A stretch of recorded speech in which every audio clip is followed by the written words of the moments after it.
What's up guys? It's your boy Jess once again. And for today's video, dahil umuulan sa labas, ay bigla akong nag-crave ng Mickey. Matagal na rin akong kasi hindi nakakatikim ng Mickey. Pero problema nga lang, walang Mickey noodles.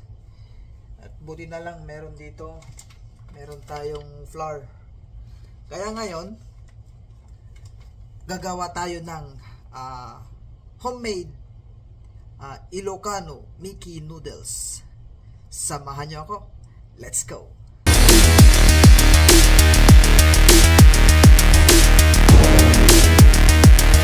Then guys, sa mixing bowl maglagay tayo ng 2.5 cup all-purpose flour, tapos 2 egg.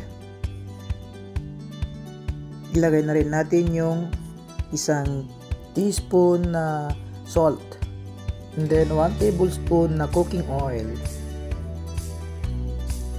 Tapos yan, mekos mo na rin san, mekos. Huwag mo din kalimutan lagyan ng water paminsan-minsan hanggang sa makuha mo yung desire mo na kalagkit ng dough. Imegos mo lang yan insan hanggang sa maging ganito na siya. Yan o. So after yan, i-rest muna natin siya within 30 minutes. And then takpan mo yan. Yan din yan. And then place in a cool dry place. So ayan guys.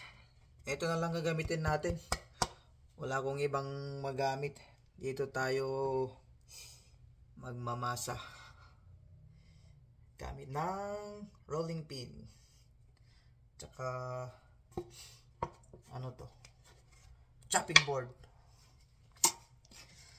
So ayan, ready na ang ating dough para mamasa. Let's go! Ayan guys, so huwag natin kalimutan lagyan ng harina yung pagmamasahan natin para hindi siya dumikit kasi malagkit yan.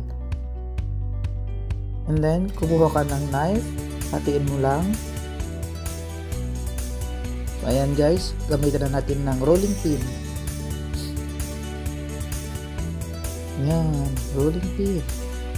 Masahin mo ng ganyan hanggang sa makuha mo yung gusto mong kanipis ng ating noodles.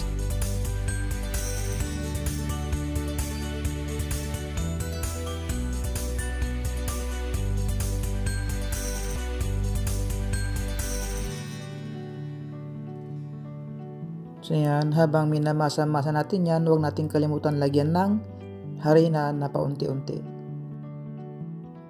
At this point guys, okay na yan, tupin natin. And then huwag natin kalimutan lagyan ng harina para hindi dumikit. Then kuha ulit ng knife. Ayan. So tansyain mo na lang kung gaano kanipis yung gusto mo. Dahan-dahan lang sa paghiwa dahil baka yung amoy mo ang mahiwa. Sa paghiwa niyan guys, i-press mo lang yung knife. Okay na yan. And then, tcharan!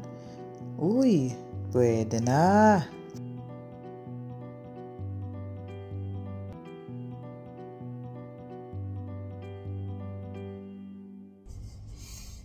Ayan guys, okay na yung Mickey noodles natin. So, for part 2, abangan nyo. Magluluto ako ng Mickey. Yeah. Thank you for watching. Bye-bye.